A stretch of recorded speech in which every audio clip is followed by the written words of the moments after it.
I believe that technology has a good side to it and a very bad side to it as well.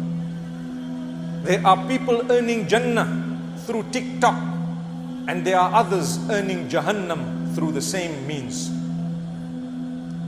Imagine when you die, what would you like there to be? Many of our brothers and sisters, perhaps more so the sisters, they get a lot of excitement by showing themselves on some of these applications without realizing the Prophet Muhammad ﷺ told us that there will come a time when women will want to expose themselves and they will want to turn heads of people in order to quench the attention that they are seeking. So when you seek attention, you do some silly things. You semi-remove your clothes and you keep shaking your body and you want everyone to say, wow, great, show me more, let's see. You are leaving a legacy. When you die, that video will remain for generations. And where are you? You are with Allah. How did it help you, my sister? How did it help you, my brother? Subhanallah. The Prophet ﷺ says that from the categories of those who will be burning in hellfire, and it's important we mention this hadith, from among the women, those who are clothed with the intention of revealing. Oh, have you heard that? I covered myself with the intention of showing something. What are you showing? Your shape.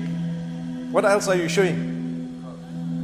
Subhanallah, the young boys are speaking. Look. What else are you showing? This is a hadith. I'm not talking of my words from my pocket. You are either wearing something too tight or too thin. It is already a prophecy of the Prophet Muhammad ﷺ, and you are going to leave a legacy. People are going to look at you and follow you. Never mind, your sin might be forgiven, but what about those who kept on following you after your death? We show a cleavage as though it's okay. And we say, thank you so much. When a young man who's not supposed to be looking, and by the way, you should be lowering your gaze, people say, MashaAllah. La hawla wa la quwwata illa billah. What legacy are you leaving?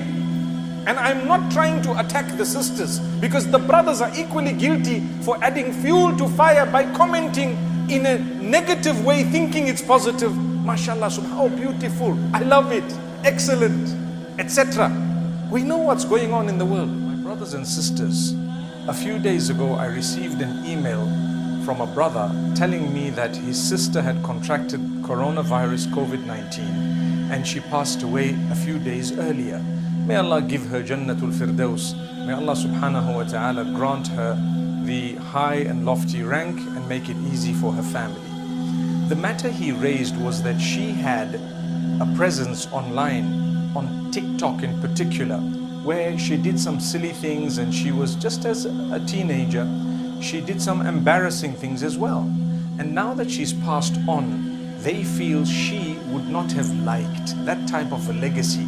She wouldn't have liked those embarrassing short videos to be something that she's remembered for. So they tried to get it deleted, but unfortunately they couldn't. They say they've contacted TikTok and whoever else to try and help them, but unfortunately with no joy. Now, the point I want to raise is simple. My brothers, my sisters, my beloved children, when we use social media, use it in a way that if you were to die for some reason, you would not be embarrassed about the content that you have put out there.